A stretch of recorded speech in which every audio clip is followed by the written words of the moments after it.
મિત્રો, આજે આપણે આ વિડીયોમાં જાણીશું એવા 5 કાર્યો વિશે જે આપણા આયુષ્યને નષ્ટ કરી દે છે। આ કર્મો માત્ર અકાળ મૃત્યુ, ભયંકર અશાંતિ અને જીવનમાં દુઃખ લાવે છે। તો તેમાં સૌથી પહેલું છે ભગવાન અને શાસ્ત્રોનો અનાદર કરવો। જે લોકો ભગવાનમાં માનતા નથી, શાસ્ત્રોનો અનાદર કરે છે, નાસ્તિક રહે છે, ગુરુનું અપમાન કરે છે અને દુષ્કર્મ કરે છે, તેમનું આયુષ્ય ઘણું ઓછું થઈ જાય છે। બીજું કાર્ય છે સંધ્યા સમયે સૂવું અથવા ખાવું।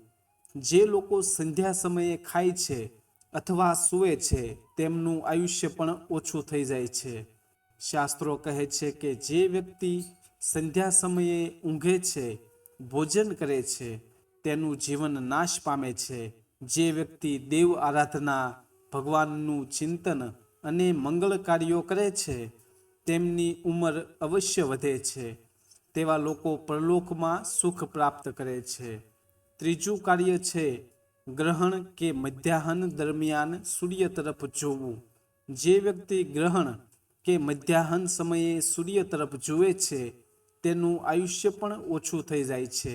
આ સિવાય ગૃહસ્થ જીવન જીવતા હોય તેણે અમાવસ્યા, પૂર્ણિમા, ચતુર્દશી, અષ્ટમી અને એકાદશી જેવી પવિત્ર તિથિઓ પર બ્રહ્મચર્ય પાળવું જોઈએ। ચોથું કાર્ય છે કઠોર શબ્દો બોલવા। એવા અપશબ્દો અથવા ખરાબ શબ્દો ક્યારેય ન બોલો જેને બોલવાથી સામેવાળી વ્યક્તિની લાગણી દુભાય। શાસ્ત્રોમાં આવા પાપને મહાપાપ માનવામાં આવ્યું છે અને તેના કારણે આવા લોકોનું પણ આયુષ્ય ઓછું થઈ જાય છે। પાંચમું કાર્ય છે અન્યનો ઉપહાસ કરવો। જો કોઈ વ્યક્તિ અંધ, નબળી અથવા ગરીબ હોય, આવા લોકો સાથે હંમેશા પ્રેમથી વાત કરો। ક્યારે પણ તેમની સાથે મશ્કરી ના કરવી। જે લોકો આવા પાપ કરે છે તેનું આયુષ્ય ઘટી જાય છે અને આવા ખરાબ કર્મોની સાથે તમારા સારા કર્મો પણ નાશ પામે છે।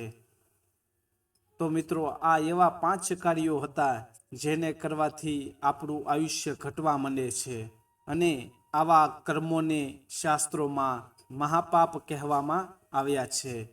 તો મિત્રો, આજના વિડીયોમાં આટલું જ। આ માહિતી તમને ગમી હોય તો આ વિડીયોને લાઈક, શેર અને સબસ્ક્રાઈબ કરવાનું ના ભૂલતા।